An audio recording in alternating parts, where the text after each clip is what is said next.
Ladies and gentlemen, boys and girls, children of all ages, Comic Core is proud to introduce Going Off the Rails every stinking Friday night.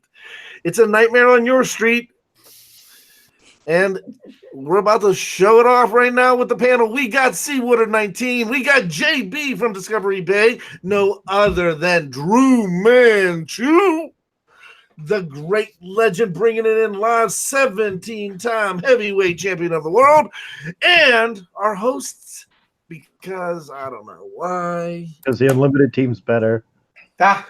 They sell more shirts. They sell more shirts.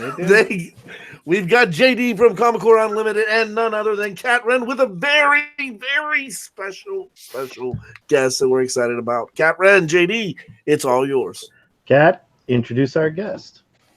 All right, he is the one, the only, the original Scream King of Nightmare on Elm Street 2, Freddy's Revenge. He's Mark Patton. Hey, everybody. My good Nice cat. I like that Scream King. We have Jesse Walsh himself with us. Great legend. Tell us what's going on. Man, it's going good tonight. We're here live. Mark Patton, man, freaking Freddy Krueger. I got so many questions. Like, the special effects in that movie. Oh, it was cool. I was a young guy when I watched that thing, and the parents didn't know I was watching it, but it was good. So, I'm going to say that we have Jesse Walsh here from Nightmare on Elm Street 2. If you don't know, watch it, because of all the Nightmare on Elm Street movies, that's the one where Freddy totally takes over. That's when Freddy becomes a true horror king that he is. And Cat Ren's showing it up right there. If you don't know what happens, Nightmare on Elm Street 1, there's Nancy. She's a great actress. Nancy comes with everything else, but when Jesse takes over and when Jesse becomes, well, no spoiler alerts. If you don't have the movie, just go watch the movie. I think we've all seen the movie. I can't imagine anybody at this point who hasn't seen it. Because actually, you can spoil now. We got official. When Nightmare on Elm Street went on television, the one that was always on TV was the second one, and so most people saw the second one first. Like whenever I'm at a convention or whatever, people who are your age, they always come up to me and say, "Oh, I saw your movie first." Because it was on free TV, late at night it would be on television. So anyway, I move into Nancy's bedroom and then all the fun begins. And we start to break all the rules and everybody starts to have a lot of fun. That's what happens in Nightmare on Elm Street 2. It's pretty incredible. One of the things that, if you ever watch the movie, the first, you introduce yourselves to the character and all of a sudden, 36 minutes in, the coach gets killed. But I'm just going to get over the Nightmare on Elm Street stuff real quick. The best part about it is that Freddy Krueger, Nightmare on Elm Street 1, he doesn't kill as much. In Nightmare on Elm Street 2, Freddy is outside of the body, thanks to Jesse. Watch the movie, figure out what happens. And there's a bunch of people at a pool scene, which is like the coolest party I ever saw as a 13 or 12-year-old in my life. The parents literally go inside the house and the kids all of a sudden break out beer. It's like a 3-second changeover. It's to be the greatest party ever. And all of a sudden, Freddy comes out and wipes out half the crew. That's like what's known to me as that movie is Jesse as a different kind of character. Claws coming out of his fingers, doing everything he's got to do. It's just a different style of the Nightmare movies. It does hold its own candle as a standalone movie, if you ask me. It's a standalone horror movie in its own right. If you didn't know Freddy Krueger, like I didn't, because Mark said, I did not see Nightmare on Elm Street 1 first. I saw 2 first. That was the first movie we got. My sister saw it in the movie theater and says, you can't see it. It's disgusting. Head back and everything else. But I went to see it anyway. I didn't care. The first one we saw on TV was the first one we got. So. Yeah, of course. That you have to go and see it if your sister doesn't like it. That's a big recommendation right there. There you go. So I agree with you what you said though, but I do actually think it's I think if people saw it the opinion of Nightmare on Elm Street has changed so many different times over the the last decades really. That if you saw it as a standalone movie, I think it is actually a good standalone movie myself. I think I think it's where the Freddy character really comes into his own. And I think it's really what makes him a star. That makes Robert Englund a star is Nightmare on Elm Street 2, because he's only in 12 minutes of the movie. You feel him all the time, but when they use him, it's really to great effect, because it's scary. He's very dark. His makeup's really dark. The lighting, the music, everything is really good. And as time went along, of course, Robert became more and more powerful, and the movies became more and more about like sort of Freddy the stand-up comedian. So it became a different thing. They were funny. There's no funny in 2. There's very little funny in 2. Yeah, there's a quirky Once line. in a while he'll do something. Yeah, there's sly, quirky lines, but yeah. Yeah, but you can tell as he, because I know Robert, so you can tell it's an interesting test study for people to understand what happens when a person gets a lot of power on a film set, because the more powerful he got, the more the movie became about his version of Freddy, more his version of Freddy, and less Wes Craven's version of Freddy was. Right. Mark, I couldn't agree more that it definitely stands as a standalone film. The guys told me you were going to be on, and I said to myself, I've never seen Nightmare on Elm Street Part 2. Not all the way through. The only one I've seen all the way through is the first one. And then I start watching it, and I realize, no, this is the only one I've ever seen all the way through. Is number 2. I'm not big on horror comedy stuff. The funny Freddy and the gore. That's fun for what it is. But I think that number 2 definitely stands alone as probably the best of the bunch. It's like of course I'm going to agree with you, but that but why not?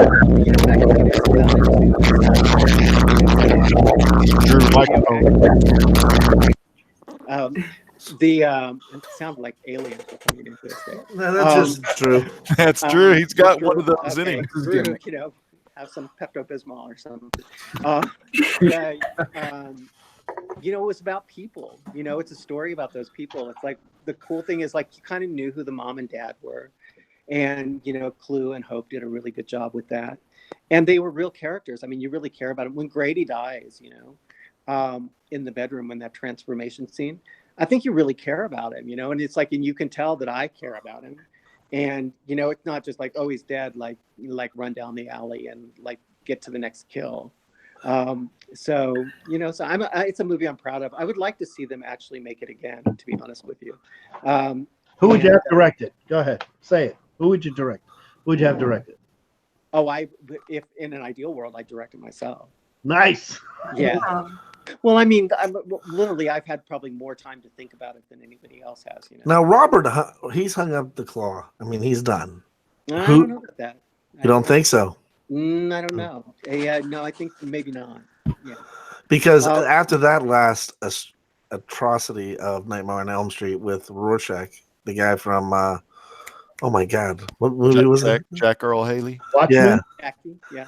I mean, I never saw it. Yeah, well, your eyes will thank you for that, because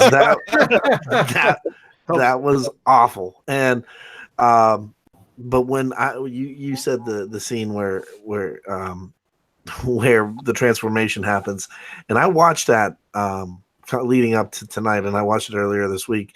The aesthetics on this is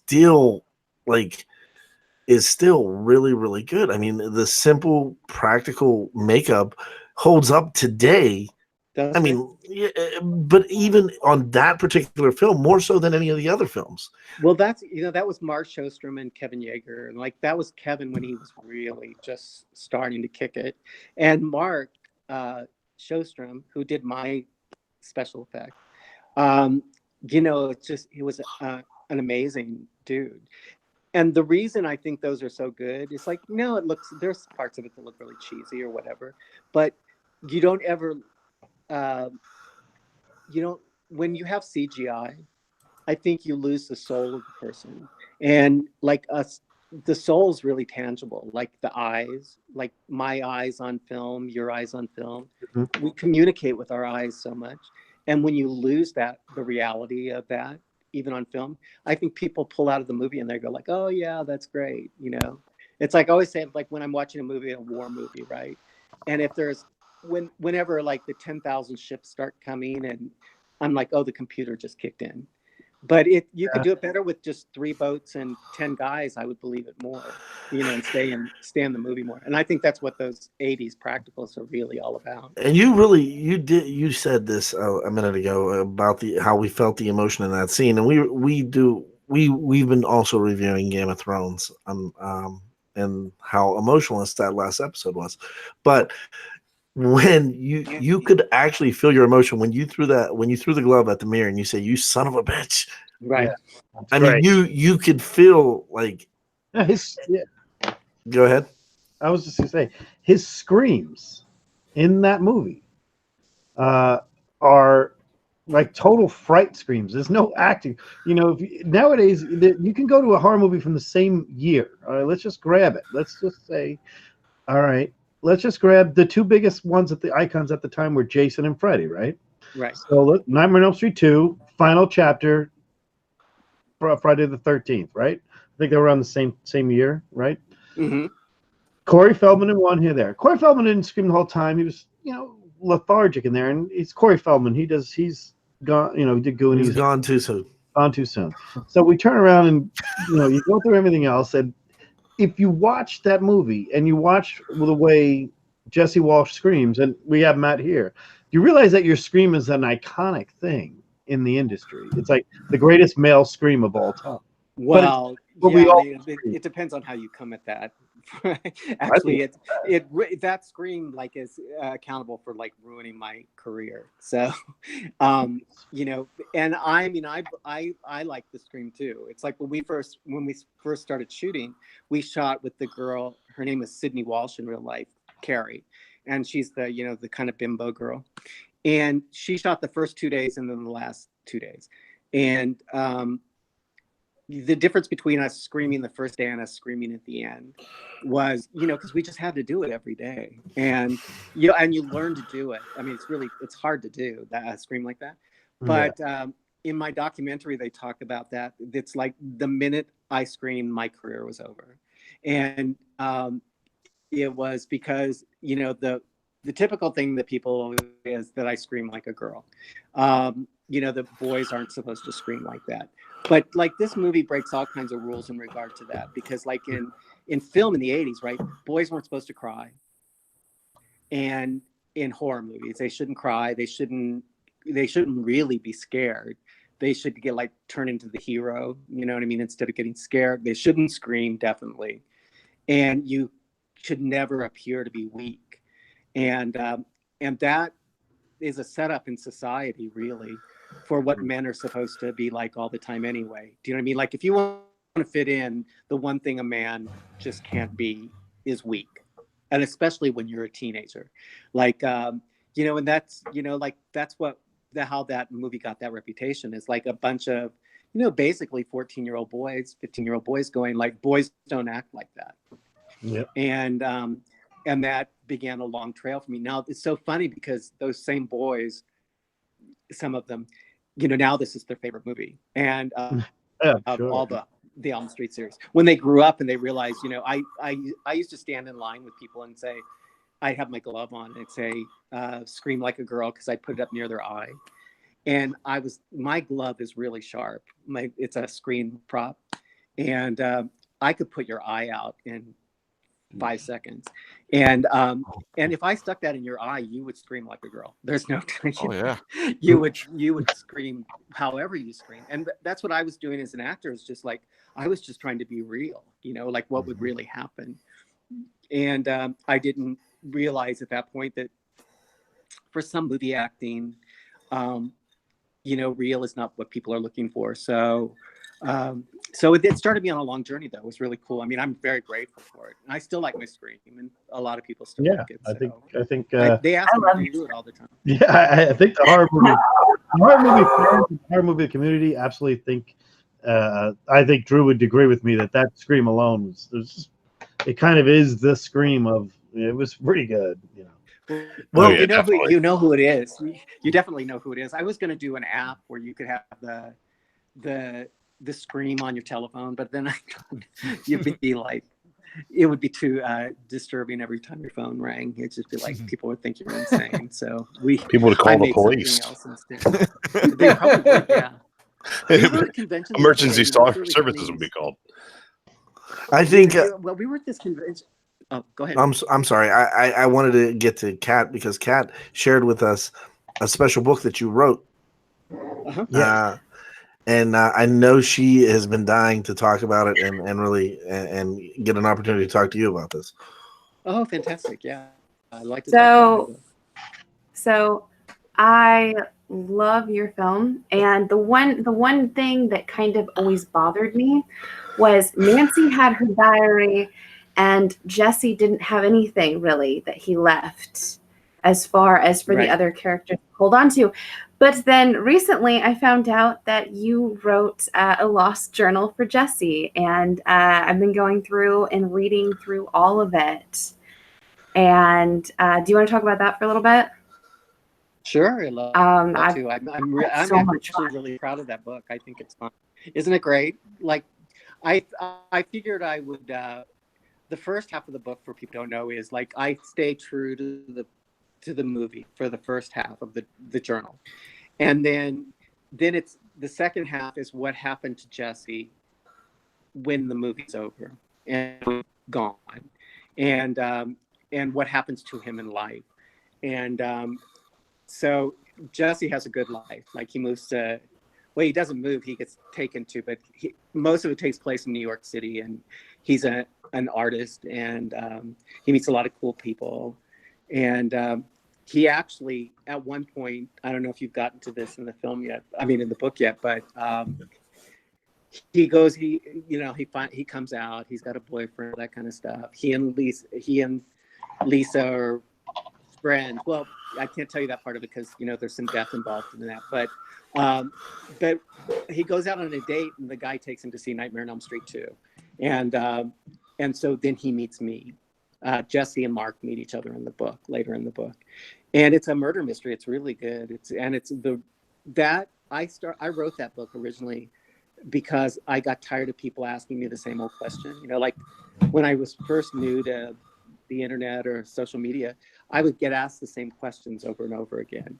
And I still do, you know what I mean? But it's like, you can fake it pretty good in person, and, be really engaged with the person. But online, it's really difficult. You know, you don't want to like cut and paste, and you don't want to be a smart ass and say, I've answered that question a million times. So what I did is I started writing status reports on Facebook, and that's how that book started. And people got really attached to it. And so now the second part is, we're getting ready to release the second part of it. And wow. And that actually, Kat, is what I would love the movie of Nightmare on Elm Street, the remake of Nightmare on Elm Street, to be that book. Oh, because awesome. I think it, like, you can, because you can see it, it makes sense. You know what I mean? It's like, it really does. It explains a lot of things in the first book, but I have to, I'm like Nancy. See, the way that I think the movie was supposed to go, Wes Craven started Nightmare on Elm Street 1, and he never wanted to make a sequel, right? He just wanted it to be a one-off movie, and that was it. And so when they made part 2,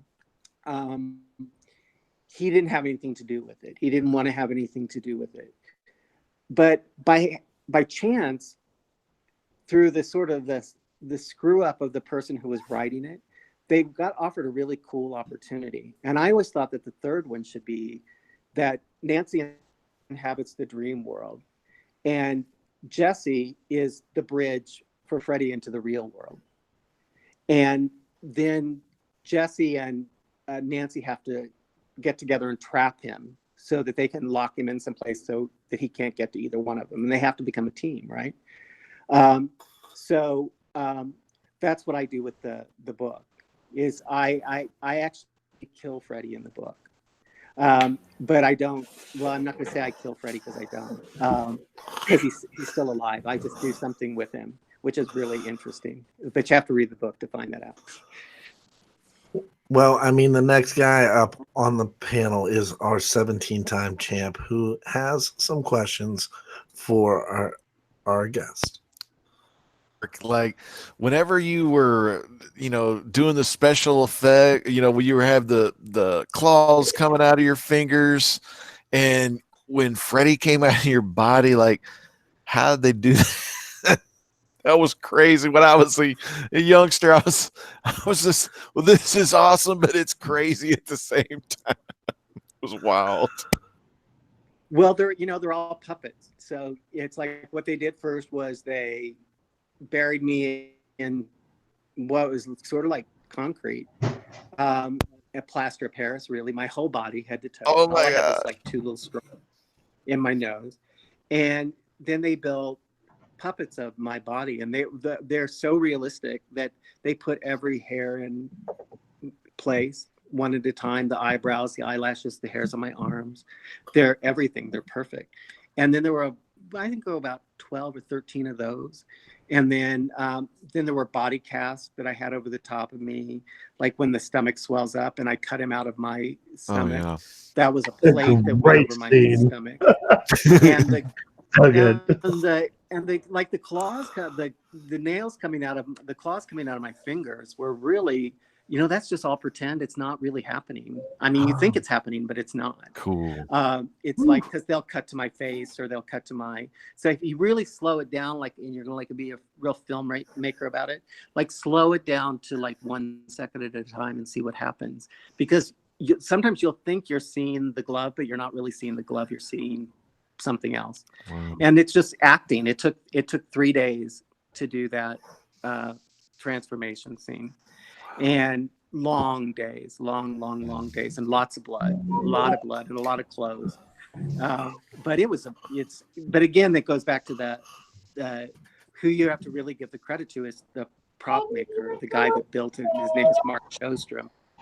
And then you have to be a team. It's like it becomes the cinematographer who's shooting the film, and the actor who's doing it, the prop man who's pulling the strings, and the director, and you all have to work together, and you work it together. And if you're lucky, it comes out really good. If not, it comes out like the bird scene in the beginning of Yeah. my birds in the beginning of the movie. That's, not so good, but it's funny, so anyway, but yeah, it was hard to do, but it's really cool. I think it's great too. It scared a lot of people, I'm sure. And it actually holds up today. Like I said earlier, I mean, the Welcome to Primetime bitch from the Dream Warriors, you can see his arms are like just on springs, and even in the first one, when Freddy stretches out his arms, you can tell that they're sticks.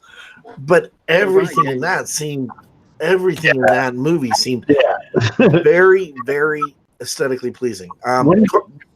Carson, real quick, how are we doing over in that chat? Oh, we got the chat. They're just blowing it up over here. We got Tim Comics saying, welcome. We got Joe Ryan Comics. He's been in there all night. He says, Joe freaking Ryan. Oh, yeah, Joe Ryan, man. He says, the pool party scene stuck with me forever. I will never forget that. That's definitely one of my top favorite scenes in all of the Nightmare franchise, I've got to say. We got Bake. The snake. Hey, you know what's what? going on, man? If you ever do a kill count on Nightmare on Elm Street, go back and look there. Like at that pool party, only guys get killed, no girls. 7 of them. There or 6 of them. Yeah, no girls killed, and 6. I think it's 6, but it's all boys. Yeah, like no girls get killed in this entire movie. JB from Discovery Bay, welcome. We've always been discovered. I love having this man on here. Discovery Bay, the mic is yours. Yes, the mic is hot. Is the mic hot? You're on. All right, it's hot. Man, this is such an iconic film for me, and you're right. I don't even really remember number 1. I was a freshman or going to be a freshman in high school, and remember this, having this not sleepover but party, because we were cool kids, and when you were cool kids, this is what you were trying to watch, and you're like, we got to go. How are we going to go? How are we getting in? What's going on? What's going on here? And man, I'm so excited to have you here. This is so cool. Oh well, thank you, thank you. So Yeah, it's kind of like I think when you're that age, it's like horror movies are kind of like sex. You know what I mean? It's like there's a big Yeah. build up to that. You know, how are you Yeah. gonna get in the movie? Am I gonna get something to drink? Do I have any Got to money? get in. How are we going to get Yeah. in? Yeah, exactly. Well, I actually have like a nephew who is, I assume it's about you guys' age, and he was a teenager, young teenager when Nightmare on Elm Street came out, and I went home the next Halloween because it opened on a Halloween, and I was in New York for the opening of the thing. But the next Halloween, I went to home, Kansas City, which is where it's home for me, and there were like 100 of his friends in the front street of the house, all dressed as Freddy Krueger, like every kid on the street, and they had all made their own, Freddy Krueger costume because you couldn't buy them back then. It's like the aluminum foil blades and all that kind of stuff. It was very cool. So then I gave him a real one, and so he he's actually got it insured now for a lot of money because he got actually one of the real gloves. But that's crazy. That's cool. It was very cool. So one thing that we tend to do on our shows, and we always say the Mount Rushmore of whatever we're talking about, and this film is actually on my Mount Rushmore, Boom. along with Pet Sematary, The Exorcist, and Christine. Wow. So wow. Thank you. Congratulations to you. I remember seeing this movie in the theaters, I believe November 1st, 1985. And then we got it on the day it opened bootleg. for you guys. Yeah, and we got it on bootleg. Sorry, because that's when we had we had it on bootleg. If it weren't for bootlegs, I wouldn't get to see movies at all anymore. Yeah. So me and this where guy, I live, there aren't any movies. It's just me and this guy all summer long. We camped out. We were little kids, and we camped outside, and we ran electricity to our tents, and we watched this movie on a constant loop until it got to the point where even the tracking wouldn't even work. Remember the tracking? That's old school. And we would be sitting out there in the middle of a pouring down rain, scared shitless, watching this flick. I love that. I get a lot of those old.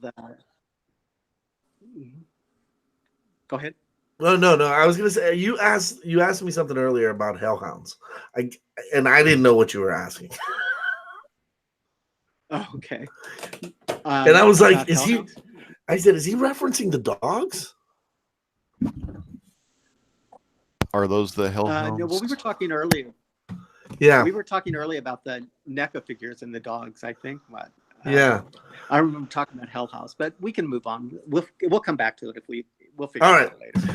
So JD and I have been talking, and I've been watching what you've been doing. The fans have made a Jesse personal NECA figure to coincide with the Freddy. But what's on the horizon for you there, Mark? What's your big project that you're working on right now? Oh, for me, well, I have a documentary. Like most of the people who follow me online pretty much know about this, but I have a documentary. It's out now. It's on the film festival circuit right now. Next on a week from tonight, I'll be in Toronto, and then week after that in San Francisco, and then Los Angeles. Where it's called the documentary is called Scream Queen, My Nightmare on Elm Street, and it's about my personal experience of being in Nightmare on Elm Street. It's kind of just like what it was like, what happened, and what it's like now. It's like I made the movie with a certain set of expectations. I was a successful young actor when I made Nightmare on Elm Street. And then the film came out, and there was a backlash around the film. Most people know this about the movie, that it was at one point it's called the gayest horror movie ever made. And it wasn't made that way on purpose. So it sort of became a joke on a certain level. And it's how that affected me as a person. And then about when the documentary Never Sleep Again came out, I quit show business, and I became a designer, architect, and I live in Mexico. I live in central Mexico in the middle of nowhere. I live like on a farm in Mexico. And, I really just sort of forgot that I was an actor. I didn't really think about it. And I thought about it in a personal way, but I didn't think about it in terms of being famous because I didn't use the internet or any of that stuff. And then I came back and did Never Sleep Again. And I said I would do that because people had invited me to do movies and stuff, but I'd always turned them down. And because I just didn't want to be in show business. I had a really wonderful time in show business. I had a really big success there and I loved it, but there was a part of it, and most of it was just because the timing of what was going on at that particular time, it turned into a really hateful experience for me. And it does for a lot of people, and you don't really know that until you're on the inside of it. It's like getting famous. Everybody always thinks they know what it would be like to be famous, but you don't know what it's like to be famous until you are famous. And then even a little bit of fame. And then you can never get it away from it again. I mean, it will follow you. I mean, like I said, I live on a dirt road in Mexico. And I went out of my way not to let any of my neighbors know that I was an actor ever in my life. But over the course of time, it came out, and now I'm like the local movie star. And like I'm cool with that, and I accept it and all that kind of stuff because it's done a lot of nice things for me. But anyway, that's what the documentary is about, is what happened to me, and specifically what happened to me and the writer, the guy that wrote Nightmare on Elm Street 2. Oh, okay, yeah. Because what he did is he wrote it as his name is David Chaskin, and he wrote it as he thought it would be really funny. There's a quote from him in the documentary where he said, I decided that I would make him think he was becoming gay because that was the most repulsive thing that I could think of. I thought, what would make a guy sick to his stomach? And then, so I wrote it that way. And I just happened to be gay in real life. So, for me, it was a fucking nightmare. All of a sudden to be in this movie, in a place in Hollywood, very closety. You're not supposed to, you don't talk about your sexuality. Yep. Now you do, then you do. And, to be in this movie where I'm, going to be on every screen in the world, literally. And for it to be this, subtextually, like when you look at the movie in retrospect, it's like, the naked gym coach and, he's getting raped all the time and all that kind of stuff. Well, for me personally, it was a nightmare because I suddenly, not to get heavy, but I suddenly got convinced that there was something wrong with me and that I couldn't be an actor because everybody would know there was something wrong with me. And that was just my own, I never had a problem being gay, never bothered me. I was happy with who I was. But all of a sudden I had that problem with people can see me wherever I go. And that's the end for me. And then of course, HIV/AIDS was coming then. And so, and so this documentary is about that. And it's a lot of fun, but it's also very serious. And it's what happens. I go on a journey. I go on tour for a year, signing autographs and whatnot. And at the end of that year, I meet up with David, the writer. And it's what happens when the two of us come back together again. And you meet everybody, like everybody's in it. Robert Englund, myself, a lot of movie stars. It's fun, but it's winning all kinds of awards. So it's a movie that you'll definitely see. Correct. Congratulations on that, though. Congratulations on the awards. Thanks. And it was a lot of work. Yeah, it's a feature film. Yeah. Now, was this the first time that you got to see the writer again for the first time, or? Yeah. Well, we had danced around each other. It's like I got pretty big on the convention circuit, and I was aware, and I started talking about this stuff a few years ago, and then we would get interviewed for the same articles, and there'd be something in the New York Times or BuzzFeed or whatever, and he would just say something really foul and offensive, and I know now that he thought he was being funny. Or he was very insecure, and he's one of those people that, unlike we all know somebody who's like they'll say whatever the person in the room wants him to say. So if there's a bunch of guys sitting around making fag jokes, he'll make a fag joke. But if he's in a room full of gay people, he'll be real sympathetic.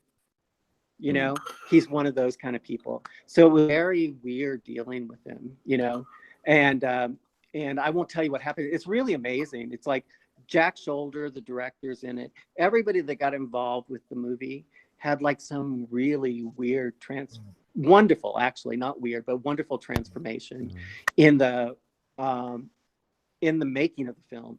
And also because what we came to at the end of it all, when I first started going to the horror conventions, you know, like the people, the headbangers, all the horror people, they were the people I was afraid of, like when I was growing up. And then I started going to the horror conventions and I realized they were like the nicest people in the world, you know, and basically they were all a bunch of nerds. And just like I was a nerd. That's what they're all laughing. Everybody there. They're all the same. Yeah, and everybody there had been picked on at one time, probably. And when I started talking about bully, and that's what the movie is, it's like David's a bully, you know, and when I start talking about that, it's amazing because each one of us, you know, like the director, Robert Englund, myself, it's all that we all become the same person. And it's like we're all the same. Somebody did something shitty to all of us. Mine, it just happened that I was on a movie screen in front of a bunch of people. Yeah. You know, that's the only difference. Mine was big and public, and you know. But it turned out okay. It turned out good. Not allowed we're not allowed to talk about this documentary too much. We can only say one thing. It's the buzz on it's very huge, and there are awards. It's pretty impressive right now. I think that's Kat. You know a lot about it, so. All right, so I went. Hi. Hi again. Hey, girl. She's our scream queen, and to have you on here, I know who she is. I know she. I'm not gonna lie. Exactly. Like, got a sweet voice. Yeah. I lost it when he was just like, "Hey, we're gonna have Mark Patton." I was like, "No, we're not. No, like you can ask everyone on here." I was so excited when they told me. I thought he was playing a prank on me. I'm not gonna lie. She even let her boyfriend out of the box to come watch. Hey, lucky man, how you doing? No, that's really sweet. Thank you very much. But I've been doing a lot of research on to try to find out like as many snippets on the film and like its release date and everything. I know like it doesn't actually have a release date yet, but do you want to talk any bit about that or like a Kickstarter possibly? Well, I'll tell you a couple things. Yeah, well, first of all, you can follow it on for your listeners and the people participating. You can follow it at Scream Queen Doc on Instagram or Facebook or whatever. Or you can follow me. You know, just Google Mark Patton, and the first bunch of those are all me. You know, but the thing is, it's on the road right now and it's doing special screenings. I can't even tell you where the premiere is. It's because it's a big deal where the premiere is. I will tell you it's in September, and that's all I can say. But you'll know, trust me, when this movie comes out. And between now and then, we're going to be in Toronto this weekend at Inside Out. Then we'll be in San Francisco at the Frame Line. And we were just in Portland, and then we're going to be in Los Angeles at Outfest in New York and the Los Angeles Film Festival. And then I'm going to be in Salem, Massachusetts. I can talk about that in October. They'll be actually showing the movie in October at Salem Fest. And but we're going to be on the road like every week. We're going all over the world, actually. We're going to London, Rome, the whole 9 yards. And we're really hoping that we get to go into Japan and so on and so forth. But we have really big representation in this, like major people behind us. So we're somewhat in a bidding war right now for who will actually capture it. And we did something which is pretty difficult to do in the world today. We actually made a feature film, so this is going into the movie theaters. Right. It's not directly to Netflix or any of those kind of things. Right. And the important thing about that is that you get to be nominated for awards. So if you can get in the movie theater, then you can get on the, the list to be nominated for different kinds of awards. And, and like if you keep your fingers crossed, maybe you win one. And I want to win one because you make a lot of money when you win those awards. And I finance this movie, a lot of it myself. So it's like, I want my money back, So, but anyway, so that's it. It's going to be on the, you won't be able to miss it. We did a crowdfunding thing, a Kickstarter for this.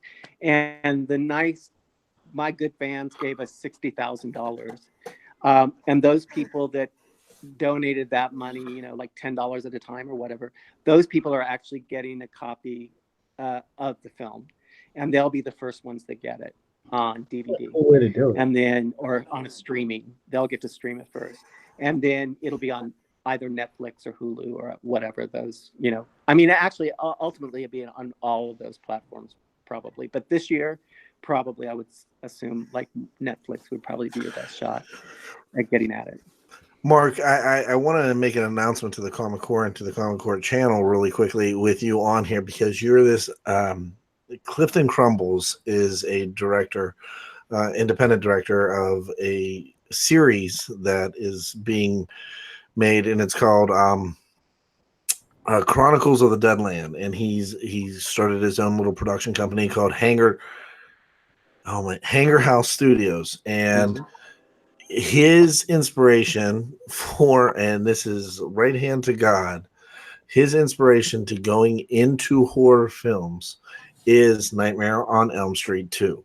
Unfortunately, tonight he got called away. His mom had an emergency, and he was going to be joining us because officially on Comic Core, we will have daytime programming from Horror House Productions, and it is going to be a new series based off of the Chronicles of the Deadland. It is a hodgepodge of stuff. It is vampires have taken over the world, and everything is dead, Mad Max style, and there are a certain group of humans that are trying to come up, and then there are some really bad guys that look like straight out of Mad Max. And Chad, you're going to be premiering the premieres. You got to go premiere live on this kind of stuff. Yes, this will be premiering live during the day, early in the morning. So we're pretty excited about that. It's going to be like watching Dark Shadows in 1966, people. Boy. Time. Yeah. What time is it going to be? Love Anytime? it, Jonathan Fred Barnabas all the way. Currently, the feature film is in production, and the series prequel, I think he has the first 5 episodes in the can. They're just in the editing process, so we're probably looking at a premiere within the next 2 weeks of the first episode. That's fantastic. Well, keep me posted. I want to see it, and tell him I said, hey, I'm sorry that we couldn't. Tell him to say hi to me on my. He's sitting here he's texting me right now, and he's freaking out that you even said that. So, hey there, how you doing? One of the things I want to have to hook up and ask our guest is, before I hand it over back to Kat, is this is a comic channel, and I have to say I had to pick a comic. I wanted to pick a comic that I thought represented what our guest was. You were in Nightmare on Elm Street 2, and this is a shock suspense stories golden age number 12. But if you were in a pool of sweat, tell me that's not you 30% of the movie. You're waking Underwear up in bed and sweat. taking everybody down. It's such a great, to me, this is, I went through my books and I said, I need a book, and the legend's gonna say you got to bring out that golden age. I love those golden age, those old school books. If I didn't show an old school book, I'd show an old school book. So I got to show that would be, if Jesse Walsh in Nightmare on Elm Street 2, I needed to find something that reminded me of that one, and that is the poor guy can't get a night's sleep for like 4 days, and it's just not good for anybody, So it's just a great representation. By the way, I'm glad I was like, I have to say, it's like I'm practically naked the whole thing, sweating, and now I'm really glad, You know, it's like, you know how like you're kind of insecure when you're young and everything. I'm like, Jesus Christ, what were you worried about? You know, it's like I'm glad I have some naked pictures of me because you know, it's like I was doing all right. So Yeah, I'm 45. it was I always fun. what's going on when I was 20. So this news broke today, and I'm gonna ask you: have you seen any of the new Hollywood, the Marvel universe, the DC universe film franchises that have come out? Yeah, sure. Okay, I have a question for you. So Uh-huh. a lot of us are DC fans. That's the Superman, Batman, Wonder Woman world, and then a lot of us are Marvel fans. And Marvel has done a phenomenal job because they have a big supporter called the Mouse. And the writers. Right. Right. And I'll get And directors. stars, Actors. Cat Yeah. help, Money. producers. but Pretty sure they have the best boy. Oh, the Walt Disney. Yeah. They got all the DC grips. fans, just put it out there. Shazam. they Official. they announced today that Mr. Patterson from the Twilight Saga is your new Batman. It's Pattinson, right? Pattinson. It's Pattinson. Yeah, Yeah. see, I Robert think it's Patton. crazy. Yeah, I think it's crazy actually. But I Who- mean, like, don't leave it up to me. I mean, Well, I just are you don't a Batman? think he's Batman. Yeah. Have you seen Do you? Batman movies and do you like Batman? Now I want to know who you would have cast as Batman. Well, see, I like the Dark Knight, so I like Mm. things a little darker. Frank So Miller. who would I cast as Batman? I don't know. You know, probably honestly, if I was casting Batman right now, I would cast an unknown person. Good call. See, that's 'cause- my Yeah, yeah, because it's like, well, first of all, it'd be a lot cheaper, and then like whoever's going to be Batman will end up being a star. But I don't like really want to. I don't want them to drag their baggage into that. I mean, the one that's really amazing to me is Robert Downey. Yeah. And you know, like what he's done with his whole thing, and I think it's great because it's like I like that too. And who like what's his name that plays Ant-Man? Paul Rudd. Paul. Yeah, Paul like Rudd. Paul Rudd. I love that kind of casting because you never really thought Paul Rudd was going to be in a superhero movie, you know, unless he was playing the dorky guy down on the corner. But And here's it really works because it's entertaining. You know what I mean?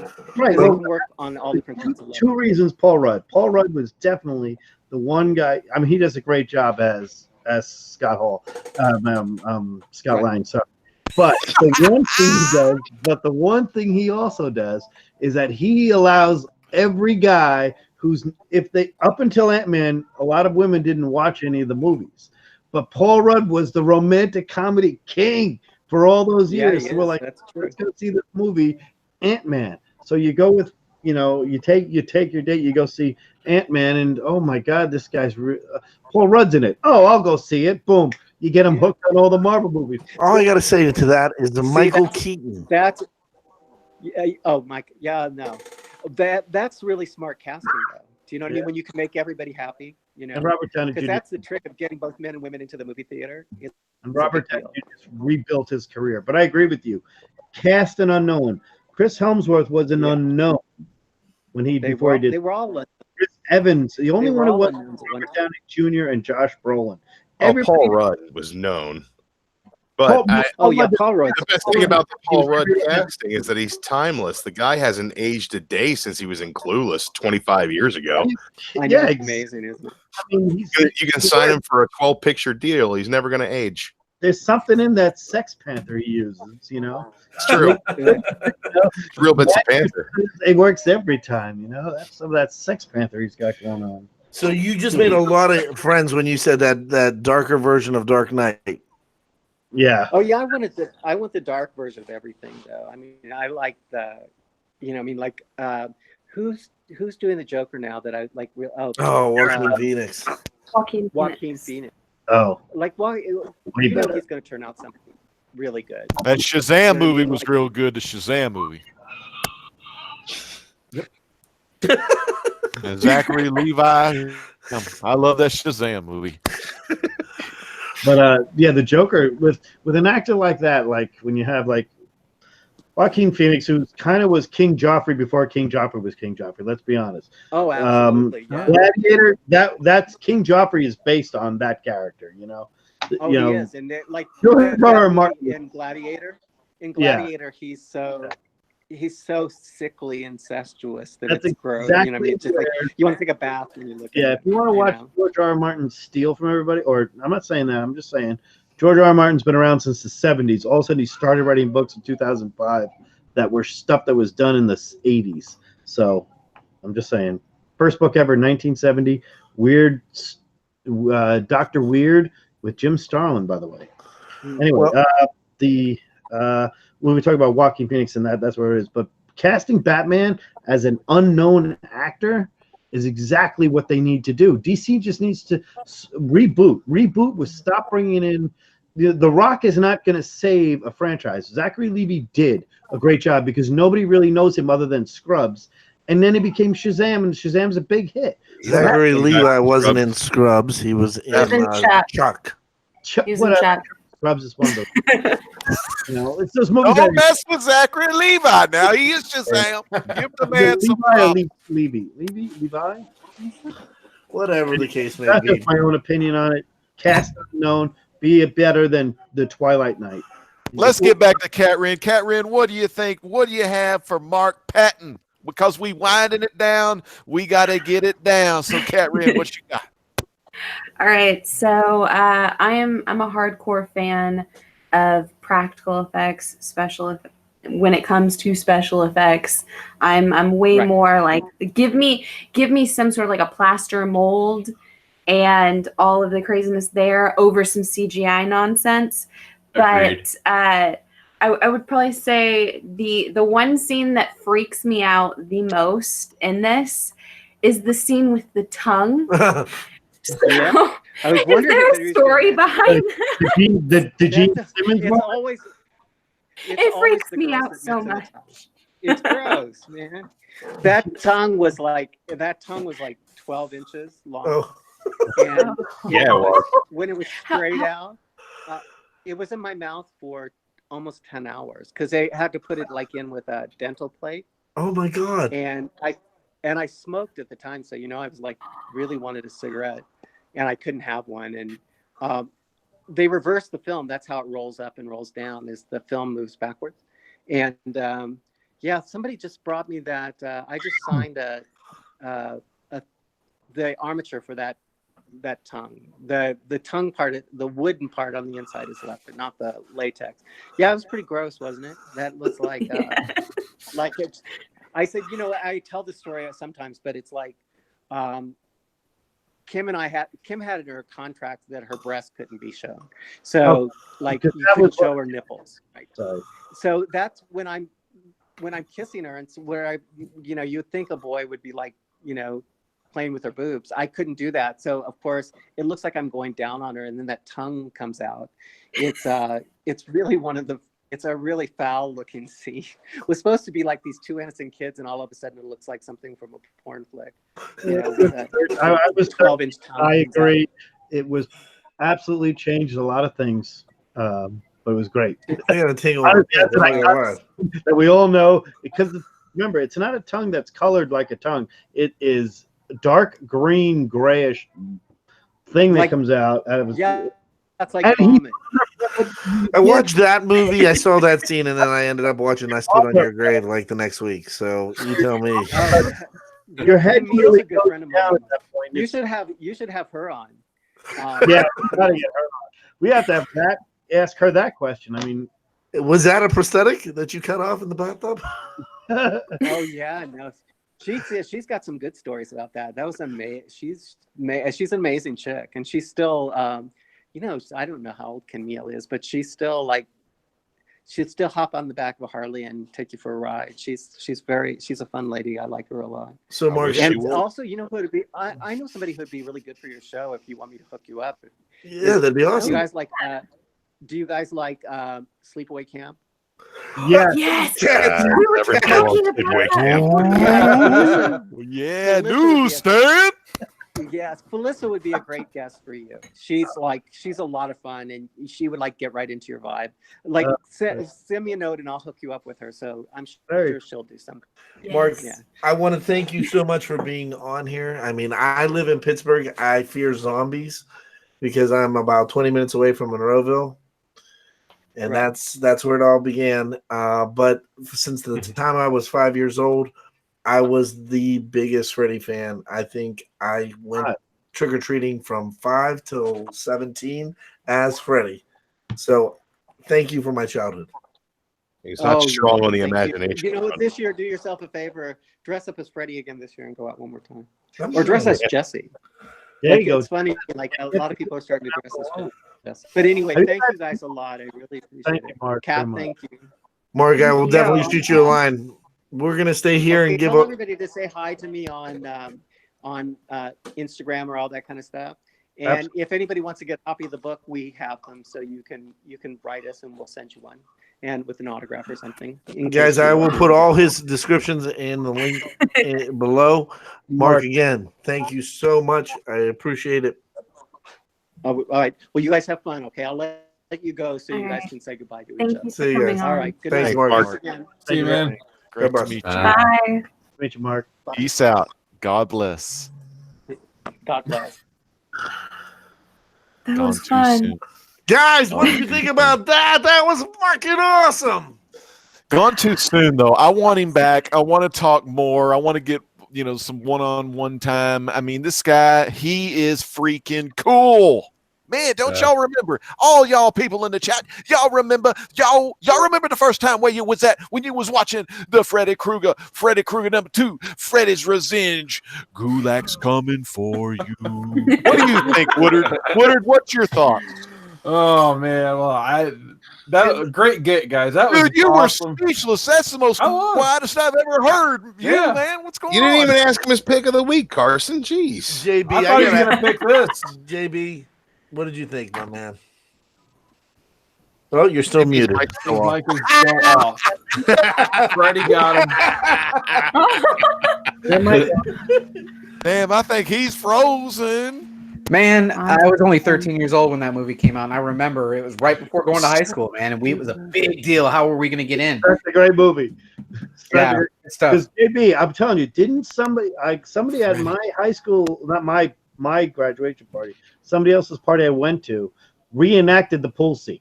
They came out and that didn't kill everybody. Just came out of it like Freddy Krueger and started running around.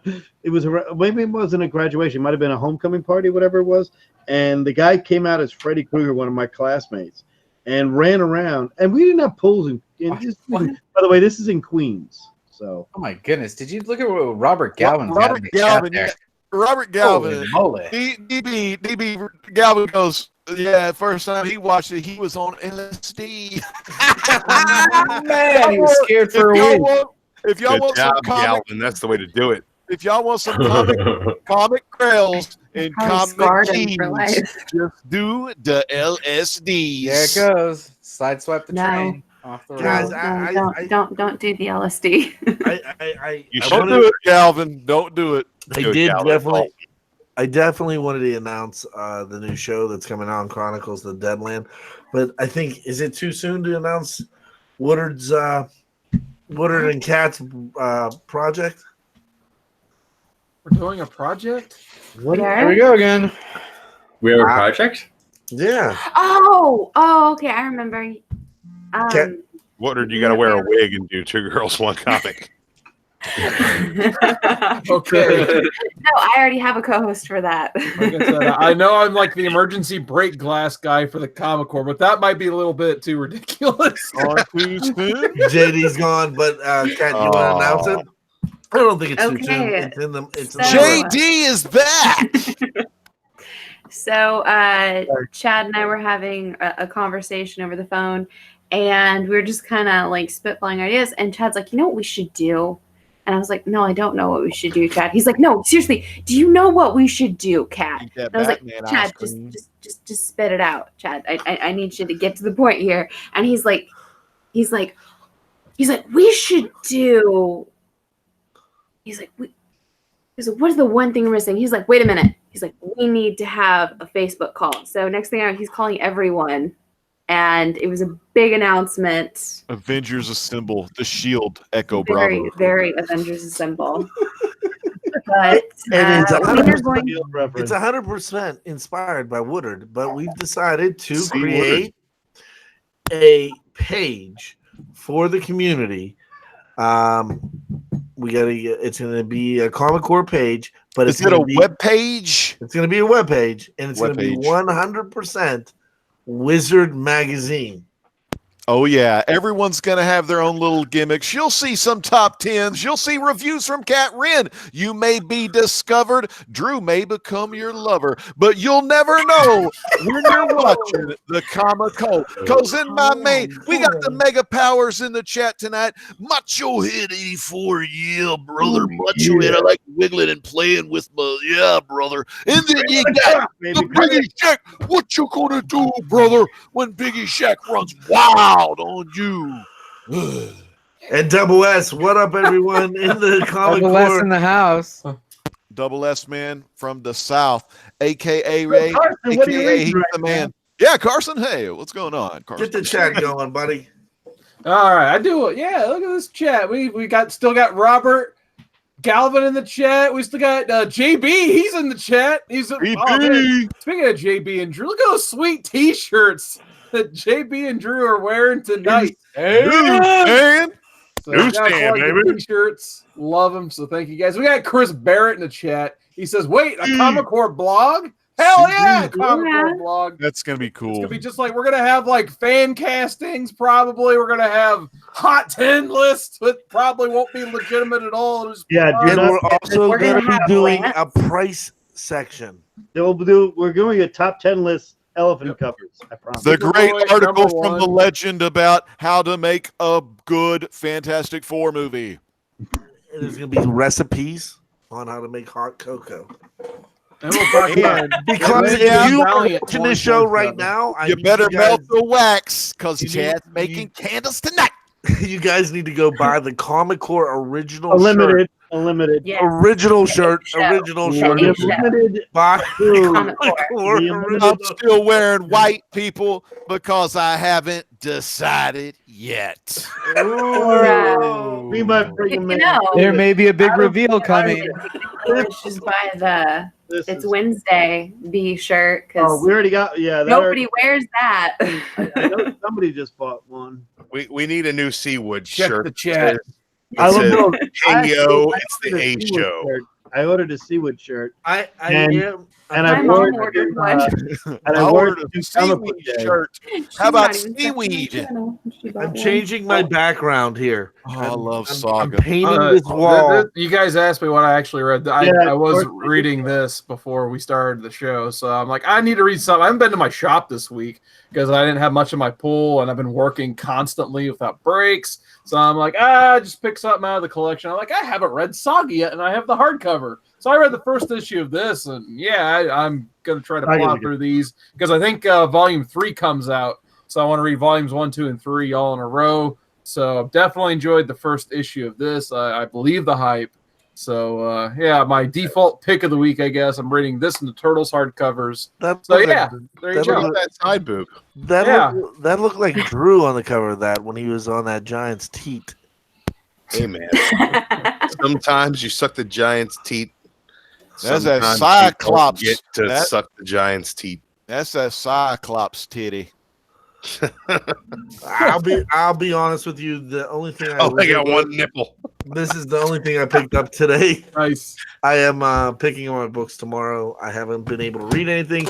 I sound like boring ass Paul. Mark Yeah, you Patton, do. let me say, Mark Patton wouldn't have been on this show if it wasn't for the man of the Comic Con known as Chad. Can't go last name. Oh, listen to this. Double S says in the chat, yeah, if I had my choice, I'd buy an original Comic Core t-shirt. What is Comic Core Unlimited? It's a shitty show. Finish the Oh, sentence. shitty LOL show. joking. Finish it out. I'm Hey, joking. hey, Why hey. they keep stealing Comic people. Core Unlimited is trying. You can tell that they're trying. Okay, I do look have at a them soft spot for try. comics misexplained. I do have a soft spot for that you guy. know what? Sometimes when you have to Weekend at Bernie's a dude back from the Chinese ghetto, you Right. form a bond. Right? We were joined at the hip, man. I thought we were Siamese twins down in Chinatown. But hey, you know what? At Double S is going to. I'm gonna Be ask on him the right wrestling show this Sunday night after Money in the Bank, the WWE PPV review that's on the WWE Network for $9.99. You better get in line to be on the show from the Comic-Con inside the squared circle. Oh yeah! because Biggie Shaq, Comic Head 84, maybe even no, he's definitely on it. Jeffrey Comic Con Henson, who has a shirt up on T Public, as well as Caleb the Murphinator. And Seawood 19's going to be on that wrestling show too with Double Freaking S Comic Reader, the true champ that runs the camp, baby. I love me some Double S. I might run in with a foreign object if anybody sends me a link, but You might run into that farm hand. Hey, Biggie Shaq's in the house. There you go. Oh, Biggie Shaq, baby. Yeah, they had a great show before ours started. Come on, And, people. Get y'all's Comic two Head. sweets up for Big Shaq. Yeah. But the one thing that I am very, very happy and I'm excited to say is how this channel has turned into a network, essentially. And it's free. We're not That was the charging goal. anything. $9.99, Free entertainment. or you can send me $9.99. we're about, And friends and Fire family, shirt. right? Drew? Friends and Friends family. and family, friends and family. I want to hit them fees. and tomorrow we are releasing a new T-shirt. It's the Drew Man 2 T-shirt. Oh, I don't even know anything about this. Yo. What? Damn, Drew got his shirt. I don't I even know hope anything. bright yellow is the default color you pick, Chad. It's gonna be the only color you can buy. Then I got big bird colors. That's that big bird colors. I already had that ugly ass legend. I can't. Carol Oh, Skinny. down the That shirt was check-out. amazing. Somebody called Carol Spinny. Drew Manchew's getting into big bird suit. True. That shirt you had for Legend was, you wore it on an auction and it was ridiculously good. It was the Legend auction too. Yeah. It was all. so A bright. great shirt. And he stepped outside and he glued.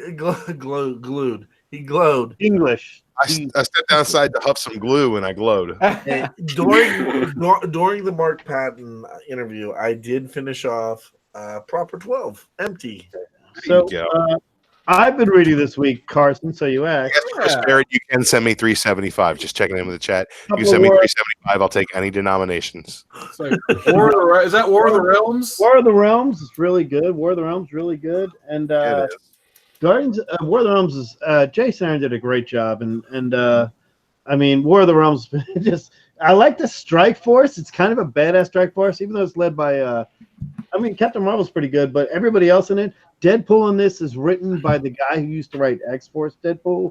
So Deadpool is probably this is the only Deadpool I've ever liked, is the one from X-Force and this one. The one who, you know, he breaks the fourth wall, but it's not over the top. And Guardians of the Galaxy, honest to God, Guardians of the Galaxy #5 is of Donny Cates' Guardians of the Galaxy, not his best work, but his best ending of any book. And that's what I'm going to say. The lead up, yeah, it's a little different. It's not. Best Guardians has been in a while. Man, Yeah, those it's are some good books one- right there, man. But you know what? I read something too. Talk to me, Legend.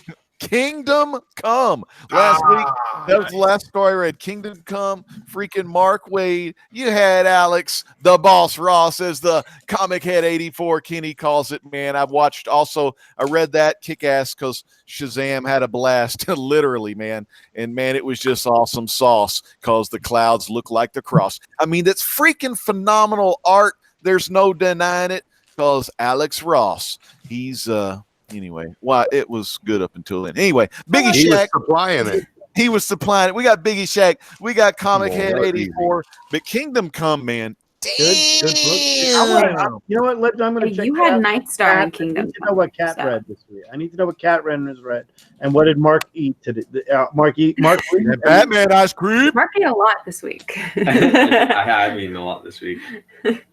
Right. All right. So, you want to talk about what you? Oh, you go first. Okay. All right. Ladies Probably first. the one book that I read this week that I thoroughly enjoyed more than anything. That was Red Sonja, Vampirella meet Betty and Veronica.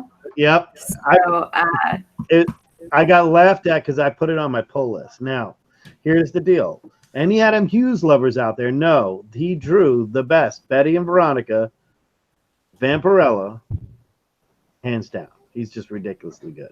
So you're talking about a book and there is an Adam Hughes variant coming out. But it's Vampirella. mm-hmm. Red Sonja. Red Sonja, by the way, which if you think about it, Lucio Perillo just put out a new Red Sonja book. You guys can check out all these books out there. But this week, I saw that book came out, and I picked it up myself. Maybe we can get our new production company, Hanger House Productions, to do a fan film of Vampirella. That could be fun, especially Cat there Wren is an anniversary. Cat Wren, you got the dark hair. She could be Vampirella, or maybe. And I don't know if let's you do know it- this, but you're a chick. And maybe we could do it on the. I have flip. noticed. Maybe we could do the Mark Vampirella version. Mark's going to do Gender Red and Sonja. Vampirella. Yeah, starring man. Mark That's what it's all Jr. about, man. This is why we can't have He's going to have them haunted ass titties. Yes, haunted. JD, we've been working very hard at getting all this stuff going, and now you're going to tell me we don't have nice things? No, we got all kinds of We just talked about gentrification Vampirella into a guy who sits on. It's Mark. He's a friend of ours. He's not going to be Vampirella in a fan film. Maybe he's kind of sexy. I'm not. Don't put limits on his life, JD. That's why we can't have nice things. You could be Van Helsing. That could be. Van Helsing would be cool. It could be Vampirella versus Van Helsing. Joe Ryan Comic says Kingdom Come is the best. Wade and Ross is amazing. And I believe they're going to be talking about that over on that. What's that other show on Monday night? StoryCorps. Story Comic Corps. Yeah. Mark Wade does a real good job on Kingdom Come from everything. And Alex Ross says it's his favorite work, which means a lot because he's doing Immortal Hulk right now. And he likes doing Kingdom Come. So. Very cool. What is anybody else reading? I read some books this week. True, thanks. Here. Trying to keep it on the rail. I read Spider-Man Life Story number 3. This just keeps getting better. I can't wait to read. I can't read. I cannot wait to read that. Drew, Don't wait. Sign off right now. Read it now. I got to pick up my books tomorrow. When you're fucking up, man. You should have had it already. Come on, get it together. You go, Drew. Shame on you, Chad. Drew, I read those first 2 issues based off of your recommendation, and that book is absolutely fucking amazing. Look, Legend might have his truth he does live every once in a while, but I'll tell you what, I'll be spitting the truth here and there, and I'm going to tell you the truth about this book right here, War of the Realms. It was badass. You love it, don't you? Oh, man, thought War of the Realms was good. Justice League is just as good as what the Avengers are doing. For once, man, some good shit going on DC there. for life. That art DC is Cat killer Riddles. in there. That Jorge Jimenez art is really great. You want to talk about some independent books? Gideon Falls. I know you Gideon love your Falls is Gideon. Killing absolutely it right now. great. Lemire man. on this issue. He takes your brain out of your skull, rubs it all over himself, and then puts it back in your head, and you're like, "What just happened?" This is Yeah. crazy. Shout out to Sleepy Reader 666 Damien, one of the old school G's of the comic book community, is here. Man, great to see you. Also, a huge fan of Jeff Lemire and some good indie titles. Yeah, A lot of great books this week. Those were great books. I got a lot more books I didn't bring over, but this is the pick of the week, guys. Hands It's a up and great then back down again. Daredevil's art- been fantastic too. Dude, Man. Marco Cicchetto. Without fear. Marco Cicchetto. He's art. He's amazing. And then Marco Cicchetto. It's amazing stuff here. It's absolutely beautiful. He's dressed in a Punisher shirt. He's beating the ever living shit out of everybody. They come and they get him, and they're like, "Hey, Matt, what's going on?" And he's like, "I killed a guy." Blah. And they're like, "Oh, you shouldn't run around in a Punisher shirt." And he's like, "Oh shit, I just put this shirt on. I didn't realize what it was." It's pretty badass. This book is amazing. Chip Zdarsky does such a good job on that book. Very good. It's actually one of the best Daredevil runs of all Daredevil. The last Daredevil has been great. I like the that past Marvel couple of years. 2-in-1 Chip Zdarsky's. The But last this- panel, the this last is on panel point. of Daredevil #4 was. You're like, what? Dude, and this Damn, Spider-Man comes to him. Spider-Man follows him home. Yeah, Says, yeah. "Dude, you fucking up. Stop doing this. Yeah. Like, give me your mask. You're drunk." Demon in a bottle go all home. over again. Hey, man, Daredevil is Drunk on and blind at point. the same time. He done On point.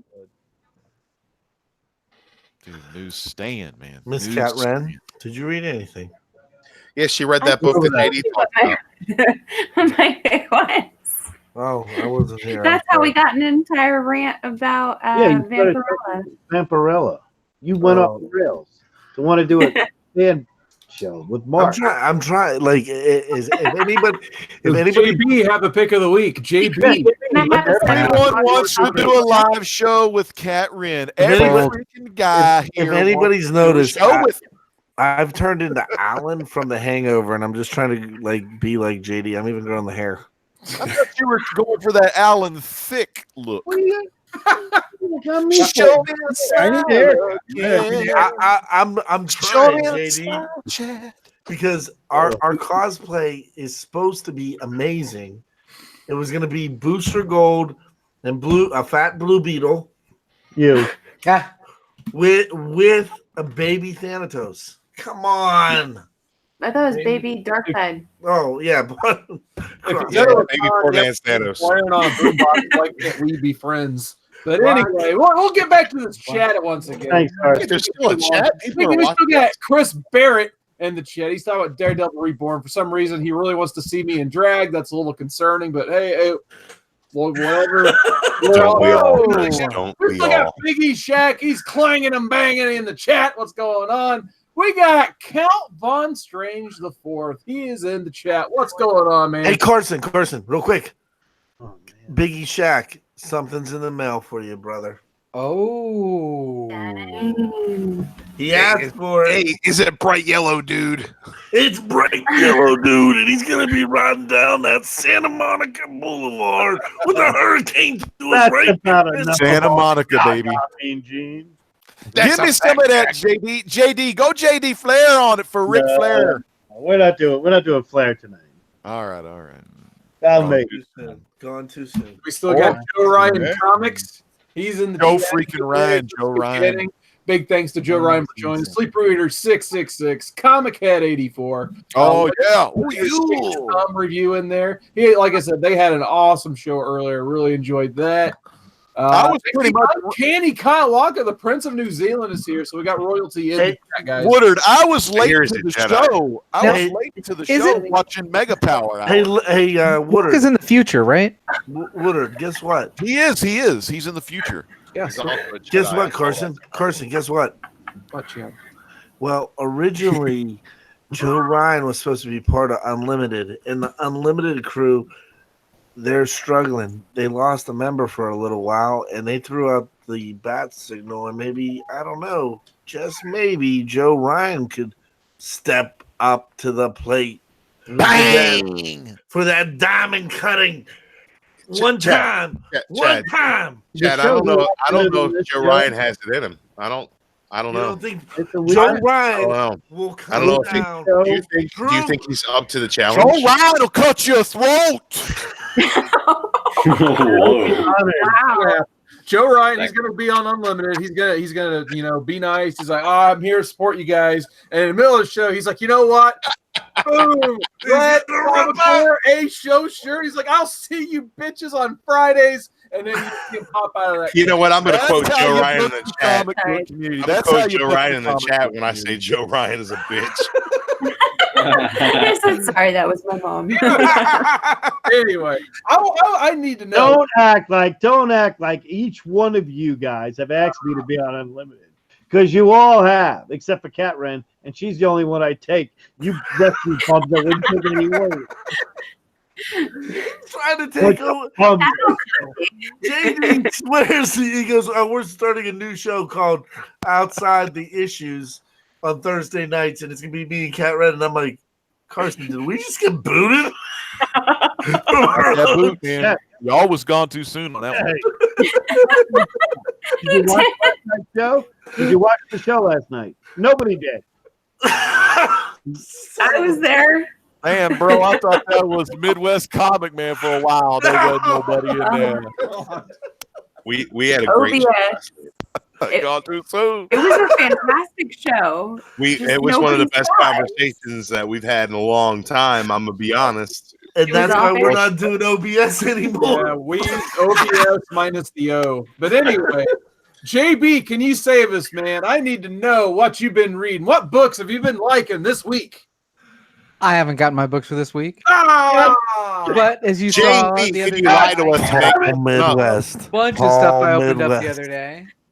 Midwest. Rest All in Midwest. peace. We're all Midwest guys waiting for our stuff to show up tomorrow. R.I.P. and peace, Midwest. Medium male Jason Smith will bury you. JB, Rest in peace. Our guest, at least that was. I thought that was great, man. I thought that was And, great. and how many of us on this panel have seen Sleepaway Camp? Yes. Yeah. No, I don't know if I've seen that, but is it a movie or something? Just a heads up for anyone who Life is a Sleepaway experience. Camp fan. She's currently doing a documentary called Angela that is up on Indiegogo right now. So it's an all or none kind of thing. If it makes yeah, shout out to Midnighter. If it makes goal, then it's made. If not, then it's not, you know. It's like the mystery boxes. You either got it or you don't, but you won't know until you try. But I don't know, Midnighter's depends where here. you get your mystery boxes from. Sometimes you know before they send them. Oh, true. We're not doing this segment tonight. But when you have a problem with a mystery box, all you got to do is rub the Midnighter's belly. What is wrong with you? We basically raise dogs. This is off the rails, man.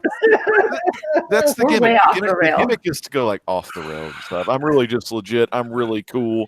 But man, we're off the rails and we're off to school. The stinger's coming down. Oh shit. Oh how? I don't even understand. But we got Chad Comicore. I know it didn't rhyme, but understand Chad Ramsden. Well, I had this. Sorry. Whatever. Put my address out there too. All right, 135A, Route 4, trailer number 2. Social Security number 173. That's it, brother. You just go to Pittsburgh Damn. Highway. Anyone else reading anything? Damn, did you actually? Have you always had the red shirt on, or did you have another shirt on earlier? No, I did a wardrobe change. All right, damn. I That's thought what I do. Mandela effect. Well, Woodard, what's going on in the chat? What's going on in the chat? Well, we still have Chris Berry. He says, I tried once. I get hit by a moose. I just read that completely out of context. Not sure what he's talking about, but I love the comment, so thank you. We got Pocan Joe's in the chat. Drew, you know what's thing about Pocan Joe for what I'm not understand. Never heard of him. Never. I love Pocan Joe, one of the best. Guys, if you see this panel here, do you realize this entire panel plus Whitewell, Jeffrey Comic-Con Henson. Well, I no. I think I caught Whitewell smiling on Instagram today. I'm thinking who's going to be showing up in Baltimore. Oh, I don't know, man. Oh, Spider Gramps is going to be there. Oh, that's right. We got Discovery Bay. Any place their scantily clad. You're going to get the guys from Real Comic Book Talk. Yeah, no, but here it is. Right now, we're going to announce the contest that's going to get you. If you want to go to Baltimore, you want to hang with this group of degenerates, and we found an awesome place last night. Yes, we awesome did. place that we're going to stay. Not Not that one. Not the Blacklight House. No. Wait, 420 friendly, right? Nope. It was 420. No. Yeah. Adam, Okay, No, all right. no. It had no. 6 They stripper showed- poles. They showed had this 6 god stripper awful poles. house, and they said, "Hey, Kat, isn't this your dream house?" And my reaction was to that, "I will cancel Baltimore." But here's the contest. You guys make a video about us, about the Comic Corps, and your passion for Baltimore. What does the Wow. Comic Corps mean to you, and how has it changed your life and your future endeavors? When you move on, or do you stay? Do you stay, or do I go now? You know. And here is the grand prize. We pay for you to come to Baltimore with us for the entire trip. Your all expense paid trip to Baltimore. Kawaka is excluded from this. Ah, Yeah, unfortunately. What? We there's no way we'll need be able to afford Kyle. We need Kyle. We need Kyle. man, Right, what I make a like, video. Deadline July 1st. No, July 4th. July 4th. Dude, Kyle, you ought to do a Kickstarter to get to Baltimore. That'd be sweet. So if you want to go, let us know. Yeah, if you want to go, let us know. Now that's a good one, Chad. That's a good one. And Whoa, awkward read slow Joe dance Ryan's with Drew. comments in the chat. Joe Ryan says he I'm wants gonna an shield on awkward this. slow dance with Drew. I'm sorry, Joe. Spoken for on all my awkward slow dances. I do have a handful of awkward fast dances left. You do have one more. And up soon. Man. That or the I jar of Vaseline next year, man. But I want to slow and fast dance. He's Karaoke also with really good Drew at Beck. stripper poles. Just I've putting it got out you. there. I've got you penciled in, Mark. All right.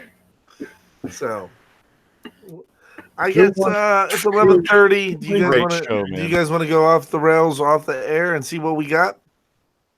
Yeah. Sure. All right, Legend, what you got for me?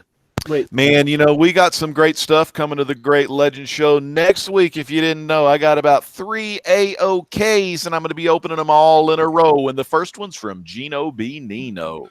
So make sure you check that out. You never know when the Legend's going to go live. I try not to interrupt anyone's airtime, but when I do, you hear me rhyme, and you know that's always a good time on the Great Legend Show. And if you didn't know, it's youtube.com/AllDaddy95, and the Great Legend's always coming at you live. And damn, if you want to know and you want to have a show and you want the damn views and you want the damn subs, you got to do it just like that, and everyone will give you some love. So make sure you check out the Great Legend Show. Back to my main man, always walking that straight line. You know it, baby. See Woodard 19. Thanks for that. And I'll join y'all segue. later in the off air. I'm out for the night. Peace out. God bless. The Great Legend, everybody. He is retired, by the way. All right. So thanks He's for that retired. segue, Legend. I know you're still watching. I guess going on my channel, Signature. I keep calling it Signature Sundays, even though I haven't released one on a Sunday in like 2 months. But anyway, see what Signature series. It's still going strong. I guess we had an episode last Tuesday, approaching that 1,000 books, signed books on the channel. So within a video or two, I'm guessing I'm gonna hit 1,000. So that's kind of cool. I guess I had no idea I had that many. So that's what's going on my channel. But tomorrow, around 10, maybe close to 10:30, depending on if I can convince anyone else to host while I'm at work, we're going to have the Comic Corps auction tomorrow night. So definitely, if you guys like auctions, JB's going to be there. Caleb, Comics Murphy. Who else is going to? Who Dat? Comics and Movies. He can host. Yeah, that's true. Comic Spectre, I think, is going to make an appearance there, so we're looking forward to that. So definitely check out the auction this Saturday. And then Sunday, we're going to have the PPV review on this channel as well as soon as we can after WWE Money in the Bank. So if you guys are interested in what's happening, our thoughts on Money in the Bank, expect a big Comic Corps panel because you never know what's going to happen to Money in the Bank or the Comic Corps. So it's going to be crazy. And then next we're going to talk this Game of Thrones series finale too. We So I'm going to have to watch my stuff like this on Sunday to get no spoilers from anybody. So I can't wait for that. Thank God you're All right. ambidextrous. Thank God. All right, guys, I'm out of here. See you guys. Is that what ambidextrous means? He uses both hands. Bye. Catherine, what you got on your channel? All right. On my channel, I got a big week ahead of me. I got more readings. Mark and I have some green screen projects that we're gonna be working on this weekend. Yeah, I got a we couple are. of reviews coming out. I am going to be a guest on Tony Sanders' show on Thursday, so I'm very Oh, excited what's your about crowd? that. The incomparable. Yeah. Such a great show. Oh, you're gonna love it. It's my I'm favorite. very excited about that. And everybody's been bugging me, and I've been keeping my mouth shut. I'm still under contract, but I can finally announce I do not have a release date, but DC Fans channel is going into another season, and Awesome. I am remaining the Wonder Woman reviewer for that. Excellent. So Great news. we got, there's a lot of things that are going to be changing. A lot of new faces are going to be added to the review staff there, and a bunch of other projects I'm not actually allowed to talk about yet, but I'm very, very excited. I bet. So yeah. Great job. Cool stuff. Congratulations. That's good. Discovery Bay, what you got? Well, Saturday I'm going to do the show. Hopefully, I'll have it out before it's dark in the East Coast. But you never know. We'll see. We got kids, and the kids are just taking over. And then I'm going to be on the auction tomorrow. I'll be on the auction tomorrow, taking Sunday off, and then be back strong Monday and putting out the show. You coming back Friday? I have a question. Yeah. Good. Absolutely. When is your next unboxing challenge? Yes. That's a great. I want a rematch. That's funny. You should. I want a ask that. rematch. I know. I got Okay. robbed, man. I got robbed. It's funny that you both should mention that because I've been asked to to get shirts made up of your episodes. Really? We had a lot of fun. We had a lot of fun. It was great. They've was asked great. for boxing like style But- posters. Let me tell you what I'm working on, because I've got 4 things and I kind of pitched it and I don't know how to score it, and maybe you guys can help me. So I've got a Bueller box, and we know that that's a relatively inexpensive box, and I think you get your value there. I've got a Comic Tom box. That's yet to be debated. I've got a Spider-Man box. I've got a Sunshine Collects Things box, which was the most expensive. I want to open all 4 of them and then let the chat decide which one was the best value, the best bang for the buck. But if I compare those, Pick a night to put it on, brother. I want to because do it on Comic Core, and I When? want everyone to decide which one of those was the best bang for the buck. Let's not do this on. I would say the best time to do it would be either Monday or Tuesday. Can you hold out Monday or Tuesday, or you want to do it? You're kidding me, right? I have an incredible restraint. That box has already been sitting there for 2 weeks. Son of a bitch. All right. I don't. All the power to you. I mean, good. Cheers to you. Cheers. Cheers. The bigger thing right now is let's put this on a Monday or Tuesday. But how do you score it? How do you score the bang for the buck? You know what? Do you look each one up on an app to find out what its perceived value is? And say, hey, for the total dollar in, did I get a return of 1-to-1? Did I get a return of 1.1? Did I get a return of 1.3? Exactly. Because here's the deal: it's percentage wise versus value. Exactly. You know what? Tony and I, the hunt. I think he does that, but you know who I think he needs as the judges? You need a 3-panel judge core. You open up the boxes. We get to chat as the 4th member of the judge, but I think you need Drew Manchu. No, you need 2. You need 3 No, people. not me. Anybody but me, Chad. No. Drew gives the most honest opinion than ever. I'm going to disagree with you, JD. Oh, wait a minute. All right. Is this I'm going to say Big Bear. No, Bear Island had a Island. suggestion. He said to go to comicbookrealm.com and then divide it by what you paid. I'm not Bear familiar with Island, Comic Book and Realm. you know who else, JD? The guy rubbing his beard who's getting pissed because the Penguins are the best. And that would be you. I'm sorry. Who got swept? Hey, yeah. We lost. JD, I'm sorry. You can speak now. I'm good. No, I think it should be you, Drew. I'm trying to figure out if the shirt is attached to the chair. Is your shirt attached to the chair? No. It matches. You kind of look like a hunchback because it matches. He shows the shirt in the chair, and then he's just naked. I'm just saying. He looks like Quasimodo sitting there, the last 10 minutes bullshitting his ass off. Oh my Oh, god. crap. But I really want Discovery Bay. Yes. Brought up a great show idea. Let's do this. Damn, we still live? I thought this was the hangout. This dude JD will not hang up. Yeah. We're still live, dog. I brought my meat. This Return of the King? All right. Well, that's something for you guys to discuss. We can all think about our concept All for right. how we want to start. All We right, definitely all wanted something Definitely for the wanna get chats this involved. highlighted. I want to get JD. And before I go, I just want to say one more thing because my kids really want to say thank you to Kat. Man, you have done bedtime story 3 times this week, so thank you very much. I really appreciate you. And she is She taking can on read a story to all me, man. of the She read a Harry story to me Potter. all night long. I listen All to right. stories all night Drew long. Manchu, what do you got for me? I'll tell you what, guys. I got a whole bunch of stuff around here I need to unbox. I got a bunch of action figures laying around. I finally got my CGC boxes from Chicago. I haven't opened those up Oh, yet. you got so- your C2E2 back yet? yeah, I got it back this week. I didn't get mine yet. Gone I soon gotta for you. wait. Gone. That's what happens when you dress up like Peter Are yours Petruski. They start treating you bad. I Treat you like a secondhand citizen, taste pot. I got a big box of blue and I got a big box of gold, baby. So Yeah, I didn't get a box of gold yet. I only had Yeah. two. I only had 2 Got gold. that. Oh, Did you get that I got George my seven. Perez? I got my George Perez. I got my. I Drew, wasn't did you get your asking George Perez you. sign? I sorry, was who's never asking heard of Drew. Hey, Drew, did you get your George Perez sign? I'm sorry. Who? Oh no, I'm sorry. Never mind. I'm sorry. What?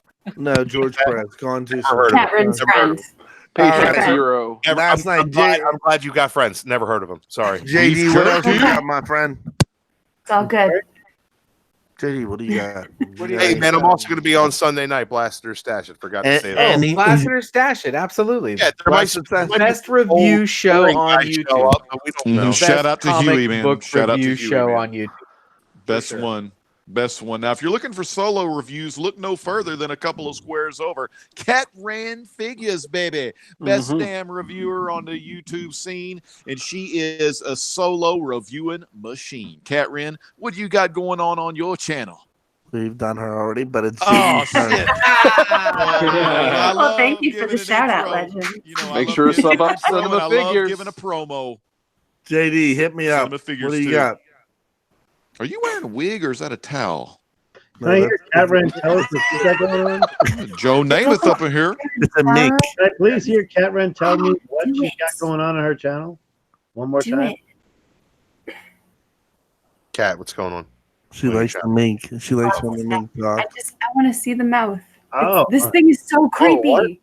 Look at it. Can we see Look the at it. mink fight the little shark thing eventually that Mark had a few months back? But look Yes. at it. It's a mink. Yes. It's a mink I don't know where my niece put it, but yes. fighting another mink with another mink and another mink and a whole bunch of minks. So what I got going on my channel is pretty much nothing right now. I'm just gonna keep an eye on the Comic Car for a little while, and I'll be on my own channel. I will definitely show some videos eventually. I have a lot of contest videos to do, and I have 1 or 2 unboxings over the next couple of days. I'm waiting. Maybe Drew got his. Maybe I'll get mine on Monday or Tuesday. So that's about what I got on my channel. But you know what, Chad? Keep showing that mink some more. We got Sting up in the rafters. Fuck it. We got more shows than God, any. again? What? No, We Sting got again. more shows and the Godfather's got hose, my friends. And if you guys want to start making those videos so we can take you to Baltimore. I need to get my shoes.